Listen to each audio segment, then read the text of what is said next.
Never once called him a cheat. Am I calling Dillian Whyte a cheat? No.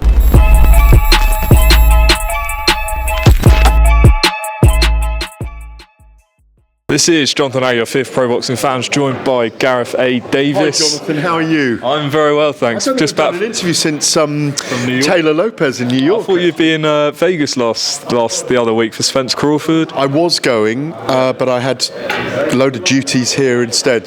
Some of them you miss, unfortunately, and it's one I wish I'd been at, but it was weirdly one-sided, wasn't it? Terence Crawford was amazing. I mean, even drew me to say, having covered the whole of, without digressing too much, Floyd Mayweather Jr.'s career, that I just fancied Terence Crawford could have beaten Floyd at welterweight. I'm just positing. A lot of people said that. Yeah. So, absolutely. Right, Gareth, Joshua Helenius is on this Saturday. I know you were working on the weekend trying to find out what was going on, etc. Why do you think they went for Helenius? He was available, he was the right price, he's not a bad opponent. They knew they could reduce it from a pay-per-view to a standard event with DAZN, which is good news.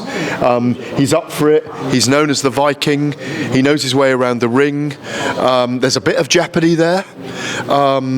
So I think it's, Spencer Oliver told me, reckons it's the perfect opponent with 6 days to go, and I can't disagree with that. Spencer's on the money with that, in my view. He's over there as well, so I've got to big him up a little bit. Well done, mate. I think he is right about that. Yeah. So for once. The adaptability, you didn't throw that in. But that's right. I mean, the key going into this situation, which is your next question, is what does Joshua do now? Keeps the mindset of a champion and thinks about his adaptability, thinks about what he knows, and commands the fight. He's got to command the fight. Don't let Helenius have an opportunity. He sees this as the golden ticket. Have you interviewed Helenius yet? No, but the man Uni did it, so we did get him on the channel. Well, I spoke to him for Talksport, and he was he's up for it. He's really, really up for it, and he sees this as the golden ticket. Massive opportunity for his. It took him 10 minutes to decide, and then they did negotiation. Straight after a fight as well. Straight after the fight in the 15th century castle, yeah.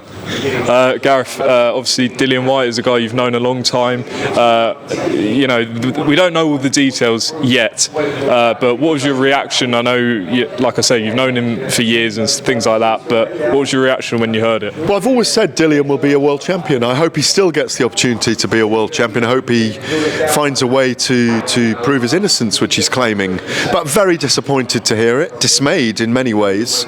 I've seen his statement, I've commented, I won't speculate too much because we don't know what was in his system yet and exactly how it played out. He's said he will defend himself. He deserves the right to defend himself. Look, he's lost out on a massive opportunity, a multi-million pound payday.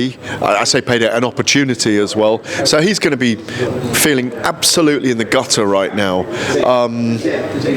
So yeah, I've known him a long time. I really like Dillian. I mean, he is a great story. He's a great character. He's a great survivor in life. So you can only feel dismayed at it. It's one of those issues in the sport. If people test positive for banned substances, the fights can't go ahead. It's as simple as that. Obviously, Derek Chisora said, as a general point in the press conference, people with PEDs in their system should have a 10-year ban. What do you make of that? Well, it depends on how it was in their system, whether it was inadvertent, whether it was accidental. If people are multiple drug cheats and deliberately enhancing their body for performances to fight another human being, then that's not right, because people can get legally killed in the ring. So you shouldn't be able to enhance your body with performance enhancing drugs that are on that list. They're on the list for a reason.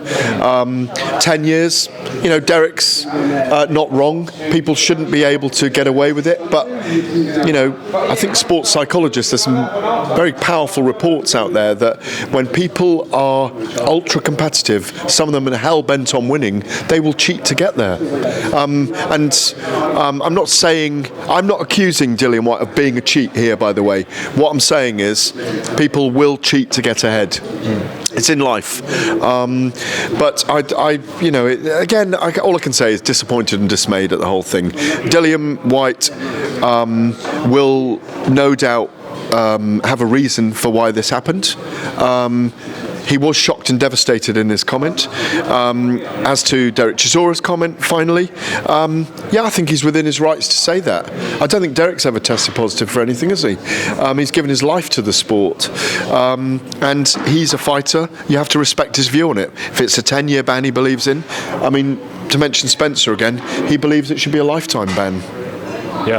Final question, Gareth. Obviously, you work for Talksport, so I need to get your opinion on comments from Eddie Hearn to Simon Jordan yesterday, suggesting that Talksport have an agenda against Anthony Joshua.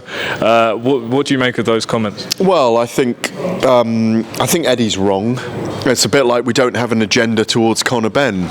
I know what I said the whole way along, which was have a hearing, go through the due process, go through the due diligence, and clear your name. Never once called him a cheat. Am I calling Dillian Whyte a cheat? No. Am I calling Eddie Hearn?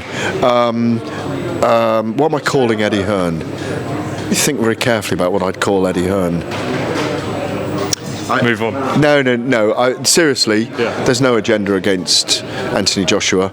We're very critical of him. We're highly critical. Spencer Oliver, I work with an awful lot, is a close friend of his. He's known him since he was a 16-year-old, when he walked into the gym 16, 17. I have an empathy for so many fighters, all of them, in fact, and I do not have an agenda against anyone, ever. That's not how I am or what I think as a person.